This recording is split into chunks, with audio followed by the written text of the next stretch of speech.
Hare Krishna.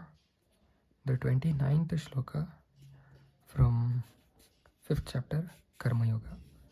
This is the last shloka from this chapter, so let's see what it means.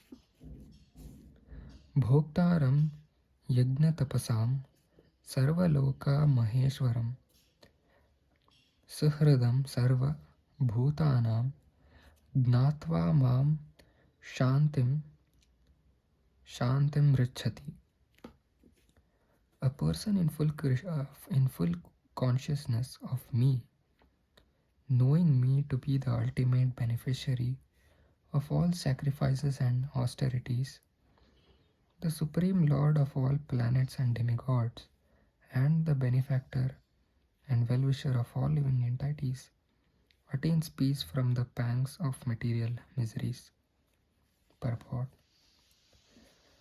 The conditioned souls within the clutches of the illusory energy are all anxious to attain peace in the material world, but they do not know the formula for peace, which is explained in this part of the Bhagavad Gita.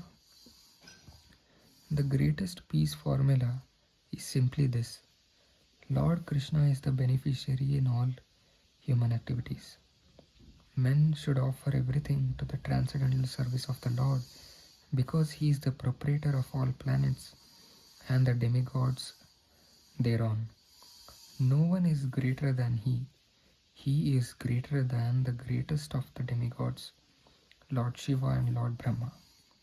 In the Vedas, Shvetashvatara Upanishad, the Supreme Lord is described as Tam Ishwaranam Paramam Maheshwaram.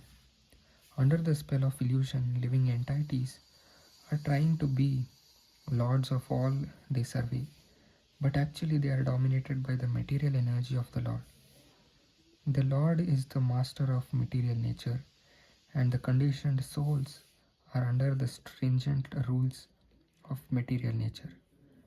Unless one understands these bare facts, it is not possible to achieve peace in the world, either individually or collectively. This is the sense of Krishna consciousness. Lord Krishna is the supreme predominator, and all living entities, including the great demigods, are his subordinates. One can attain perfect peace only in complete Krishna consciousness.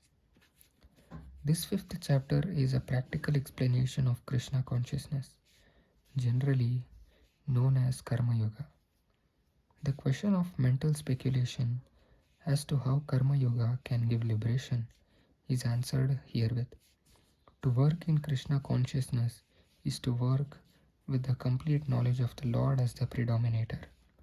Such work is not different from transcendental knowledge. Direct Krishna consciousness is Bhakti Yoga, and Gnana Yoga is a path leading to Bhakti Yoga. Krishna consciousness means to work in full knowledge of one's relationship with the Supreme Absolute, and the perfection of this consciousness is full knowledge of Krishna, or the Supreme Personality of Godhead. A pure soul is the eternal servant of God as his fragmental part and parcel. He comes into contact with Maya illusion due to the desire to lord it over Maya, and that is the cause of his many sufferings. As long as he is in contact with matter, he has to execute work in terms of material necessities. Krishna consciousness, however, brings one into spiritual life even while one is within the jurisdiction of matter, for it is an arousing of spiritual existence by practice in the material world. The more one is advanced, the more he is freed from the clutches of matter. The Lord is not partial toward anyone.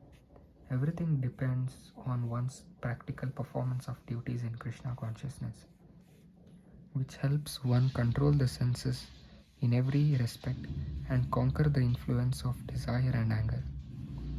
And one who stands fast in Krishna consciousness, controlling the above mentioned passions, remain factually in the transcendental stage or Brahma Nirvana. The Eightfold Yoga mysticism is automatically practiced in Krishna consciousness because the ultimate purpose is served. There is a gradual process of elevation in the practice of Yama, Niyama, Asana, Pranayama, Pratyahara, Dharana, Dhyana, and Samadhi. But these only preface perfection by devotional service, which alone can award peace to the human being. It is the highest perfection of life. Thus end the Bhaktivedanta purports to the 5th chapter of the Srimad Bhagavad Gita in the matter of Karma Yoga or action in Krishna consciousness. Hare Krishna.